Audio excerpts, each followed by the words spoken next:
ثم يكون حطام، يعني يتحطم ويتكسر لأنه يبس.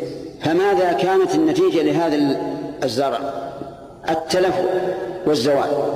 هذه حال الدنيا، تزهو للإنسان في نعيمها وقصورها ومراكبها وأموالها وأولادها وزوجاتها وغير ذلك، وإذا بها تتحطم.